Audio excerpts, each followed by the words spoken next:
Hi, my name is Martin Francham, and I'm going to be showing you guys how to log in to the BI Cloud panel. What do we do, how do we access it, and then some of the general navigation that you guys are going to need to know in order to make a functional site. Taking a look at Building Insights and some of our basic navigation, when you log in for the first time, you're going to come to your Building Insights setup screen. You should have already emailed our startup email. That's david.moody@schneider-electric.com in order to get login information. He'll provide you then your login, your password. You're able to set that the first times yourself, on subsequent times. When you enter that information, you're just going to hit the sign in button. This will boot up. Takes a second to bring up, and it's going to bring up all of your controllers that you have loaded in onto the screen.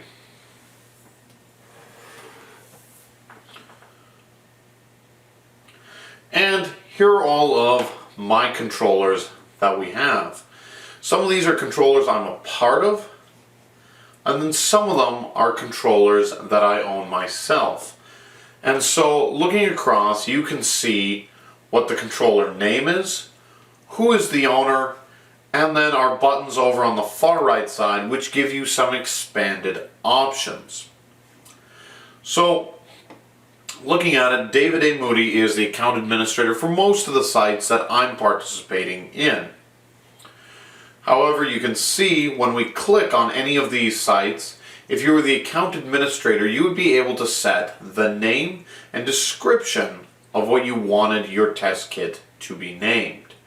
It's also got all the information about your CL3, the unique identifier numbers, what firmware you're running, as well as what is your NPM firmware that you have running on board. So it's a very good way to get a snapshot overview of where you are. The other thing that we'll ask that you provide is a location. If you don't provide a location, we obviously can't map this into Google Maps. So when you're doing your setup, you enter the address, it'll then pluck it onto Google Maps. That's going to help fill out your dashboard later. So here you can see some of the controllers that are associated with me. When I come in, I have a number of options: Building Expert, Dashboards, Edit Site Details. This is where I can come in, I can change anything about a site, or the ability to share a controller, disable notifications, or transfer a controller should I want to. And so it just helps you manage your site in general. Over on the left hand side, you're going to see that we have a number of different bars. You have your groups bar as well as your dashboards.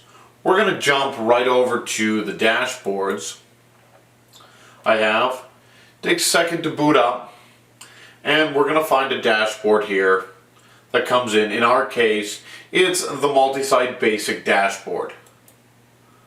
I click on it,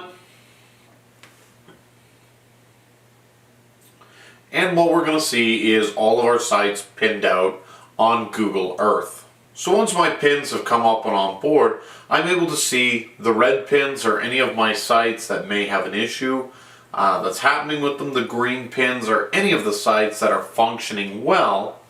And up here on the left hand side, I can see my total number of sites and my total number of alarms.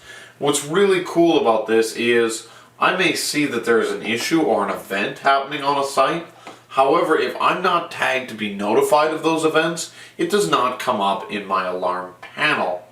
So I don't have to worry about getting bombarded by alarms that I don't want to or don't need to pay attention to. The other thing we have up here is our search bar. I enter the name of a site, it automatically brings it in and adjusts the map for you, so it makes life very easy. And when I click on this site, I'm then able to log in and see the individual site information on board. So with that said, we're going to go to our next video, which is commissioning a site and then getting all those dashboards set up. So we'll see you back in just a few minutes.